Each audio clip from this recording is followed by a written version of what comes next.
I want to ask you something. Have you ever seen someone struggling? Like a teammate who's clearly overwhelmed, a friend who's going through something difficult, or someone in your family who's carrying too much, and you want to help, but you're not really sure how to say it, especially in English. You don't want to make them feel uncomfortable. You don't want to sound pushy, like you're pressuring someone or making them feel obligated to say yes. And you definitely don't want them to feel like they can't handle things on their own. So in the end, you stay quiet, you hold back, and later you think, I wish I had said something, but I didn't know how. If you've ever had a moment like that, you are absolutely not alone, because the truth is, offering help is hard, even in your first language. You don't want to offend or say the wrong thing, but then doing it in another language, this adds a whole new layer of pressure and second guessing.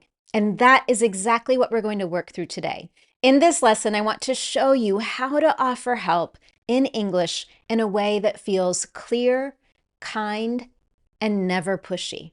You'll learn how to express empathy in English without overstepping. You'll also learn what to say when you're not really sure how your offer will be received, and how to offer help in a way that feels good for both of you. Now, before we begin, I'd love to hear something from you. I want to know if you've ever wanted to help someone but didn't know how to say it in English. And if so, as you watch today, I want you to think about what you learn. And then think about that moment. What do you wish you had said? I want you to tell me in the comments. I would love to hear your example. And now let's get right to the heart of the question. How exactly do you offer help in English without sounding pushy, without overstepping or making someone uncomfortable? Here's a simple way to remember how to do it well. The acronym NEED.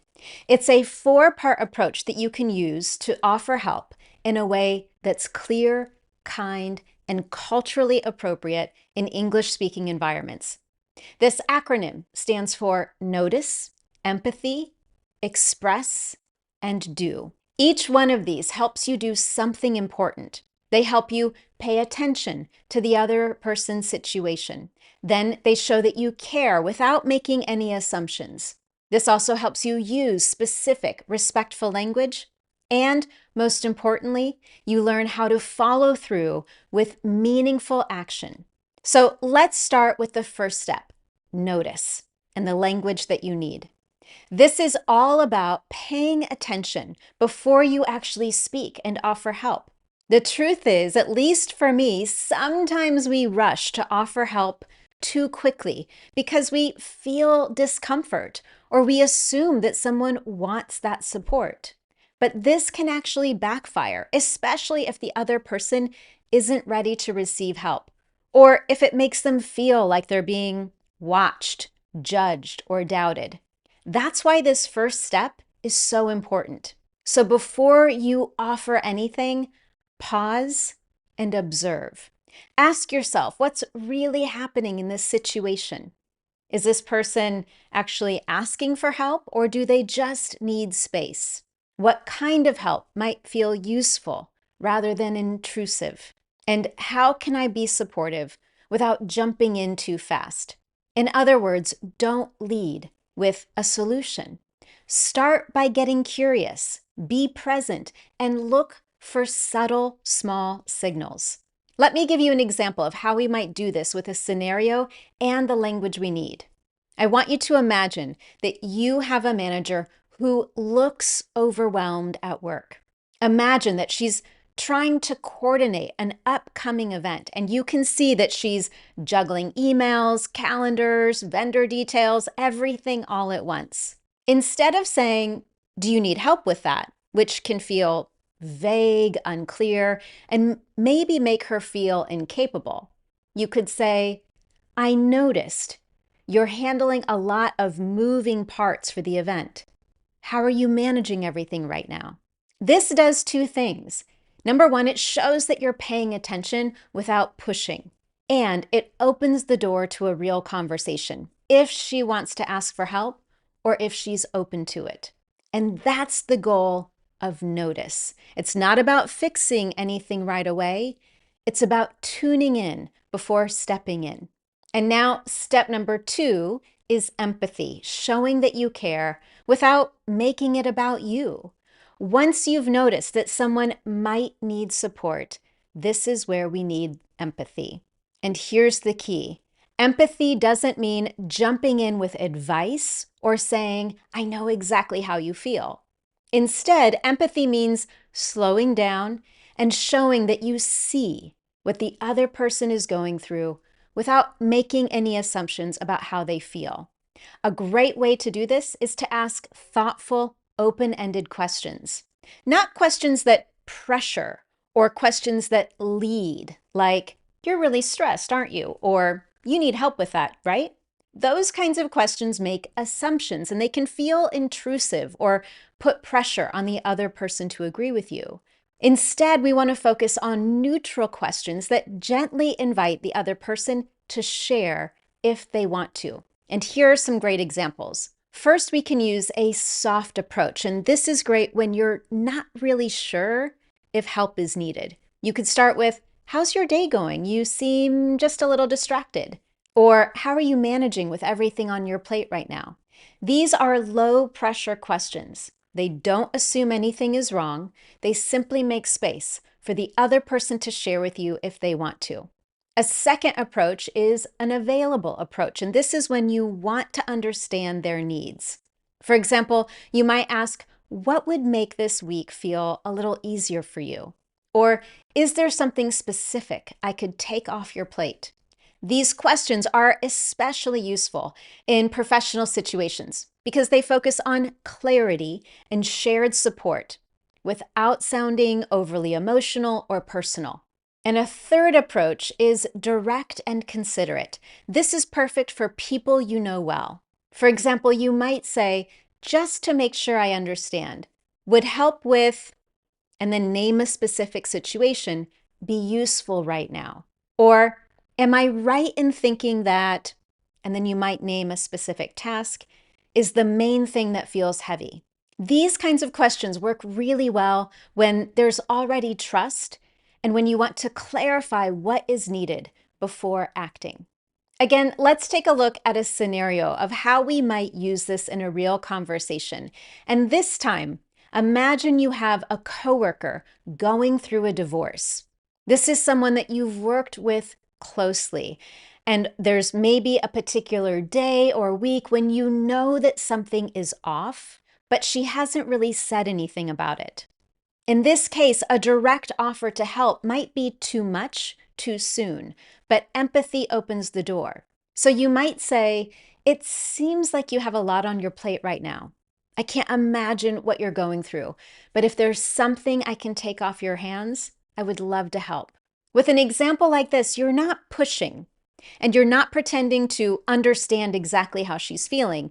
You're making space, and that alone can feel like a great relief.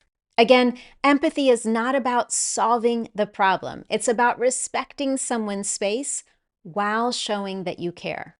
Once you've established that empathy, it's time for step number 3, which is to express how you could help with a clear, specific statement. And this is where so many well-meaning offers to help totally fall apart. Because when we say things like, let me know if you need anything, or I'm here if you need me, we mean well. But those phrases can feel vague, overwhelming, and even a little performative, like you feel obligated to say them, but you don't really mean them. Instead, when offering help, especially at work during stressful times, specificity matters. It's what makes your offer to help real. So let's look at how to make your language more helpful and less vague. Instead of saying something like, let me know if you need anything, you could try, would it be helpful if I brought you dinner or set up a meal service for this week? Or instead of, I can help sometime if you want, you could try, can I pick up your kids from school tomorrow so you have an extra hour in the afternoon? In these examples, you're still giving them a choice, but now they have something specific to respond to. Let's take a look at how we might use this specificity and clarity in an example. Here we'll imagine that a friend has received some medical news, and it's some pretty difficult health news. In this situation, you want to be supportive, but you don't want to overwhelm her with some huge gesture or pressure her to respond right away. You know she's a lot of other things happening. So you might say, I'm going to make some soup and I'll bring it over tomorrow. Would 6 p.m. work? It's direct, it's thoughtful, and it doesn't put the burden on her to ask for something or to make some kind of decision. Now, there's one more thing I want to highlight here as you express your offer to help. When a situation is emotionally heavy, like illness, loss, or stress, it's easy to either say too much or not enough. And sometimes when we try to comfort by saying things like, I know exactly what you're going through, or when we try to stay positive, like, well, at least you still have your job, these common responses, they come from a good place, but they can actually make the other person feel misunderstood or dismissed. Instead, it's better to acknowledge what they're going through without trying to fix it. For example, I can't imagine what you're going through, but I'm here if there's something I can take off your plate. Or, that sounds incredibly hard. I'm really sorry you're facing this. Quite often, this kind of honesty is the most supportive thing that you can say. And that brings us to step number 4, do or take action. This is the most important part of any offer to help. It's all about follow through.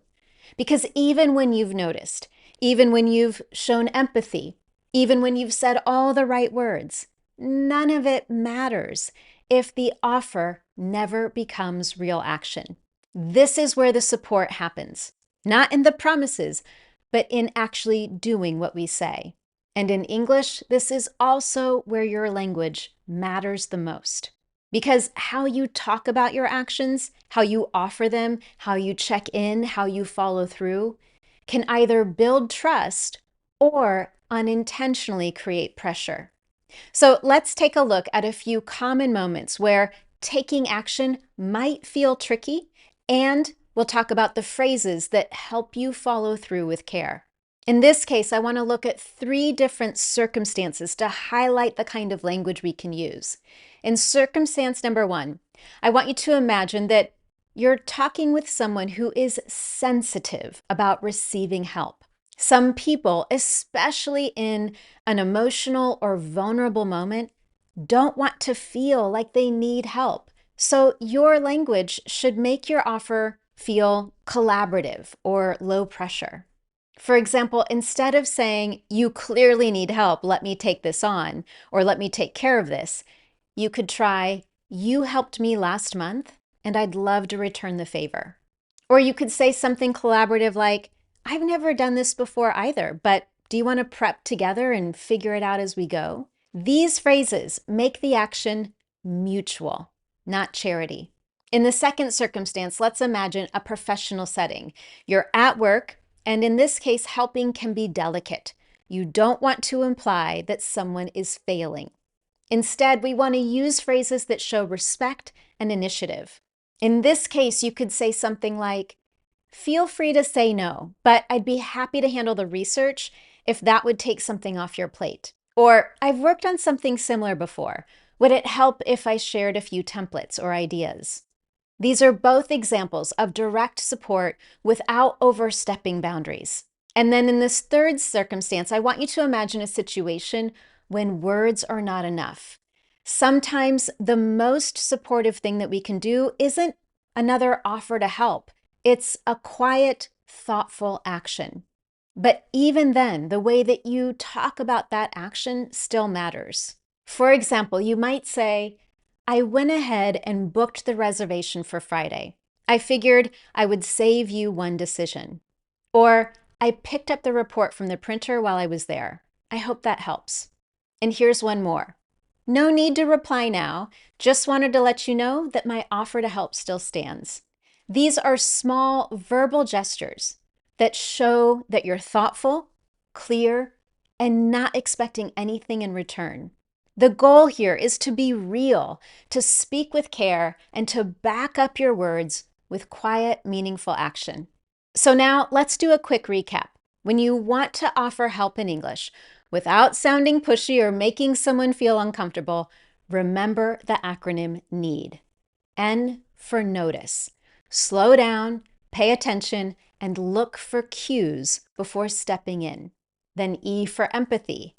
Show that you care by asking thoughtful, non-assuming questions. E for express. Be clear and specific in the help that you're offering so that the other person knows exactly how to respond. And then D for do.